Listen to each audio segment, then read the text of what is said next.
शाम ढल रही थी। मोहल्ले की गली में एक बूढ़ा आदमी आहिस्ता आहिस्ता चल रहा था, हाथ में सब्जी का शापर, कुंधों पर बरसों की थकन और चेहरे पर वो खामोशी थी जो सिर्फ उन लोगों के हिस्से में आती है जो पूरी जिंदगी बोलते कम और बर्दाश्त ज्यादा करते हैं।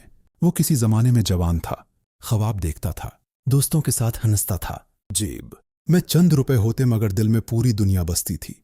फिर शादी हुई, बच्चे हुए, जिम्मेदारियां आए और आहिस्ता आहिस्ता वो शख्स इंसान से जरूरत बन गया। घर में उसकी हैसियत एक ऐसे स्तून की हो गई जिसे सब सहारा समझते हैं, मगर कोई ये नहीं पूछता कि सतून के अंदर दरारें कितनी बढ़ चुकी हैं। सुबह वो सबसे पहले उठता, रात सबसे आखिर में सोता। बच्चों की फीस, बीवी की जरूरियात व दीन की दवाएं, बहन की शादी, भाई की मदद, ससुराल के तकाजे, जिंदगी उसके सामने बलों की सूरत कितार बनाकर खड़ी रहती। वो हर महीने तनख्वाह नहीं लेता था गौया, अपनी हयात मुस्तार के चंद और दिन बीच कर घर लाता था। लेकिन अलमिया सिर्फ ये नहीं कि वो थकता था, अलमिया ये था कि उसकी थकन को कोई मसला नहीं समझता था। मर्द के आंसू हमेशा मजाक समझे गए, उसकी खामोशी को ताकत का नाम दिया गया, हालांकि अक्सर वो खामोशी चीखों से ज्यादा खौफनाक होती है। फिर एक दिन खबर आती है, एक माँ ने अपने ही बच्चों को मार दिया। वजह उसकी अपनी ख्वाहिशात, उसकी अपनी जद, उसका अपना एक रास्ता जिसमें वो मासूम बच्चे रुकावट बन गए थे।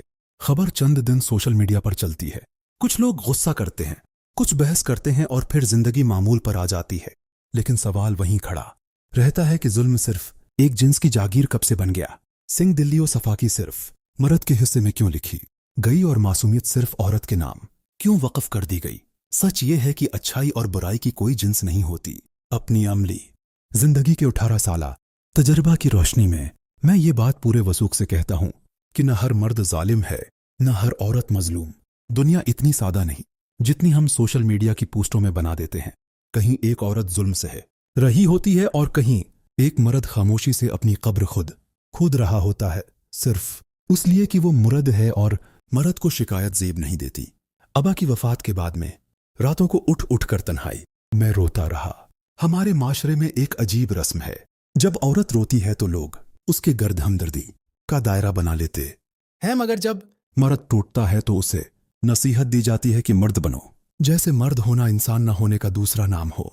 मैंने बहुत से ऐसे बाप देखे हैं जो अपनी पूरी जवानी बच्चों के मुस्तकबल के नाम लिख देते हैं।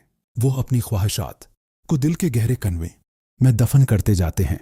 अपनी जरूरियात जिंदगी लेने से पहले बच्चों के खिलौने और जूते खरीदते हैं, अपनी बीमारी छिपाकर बैठे की फीस जमा करवाते हैं, और जब बढ़ापा आता है तो अक्सर एक कमरा, एक चारपाई और खांसी उनका मकदर बन जाती है।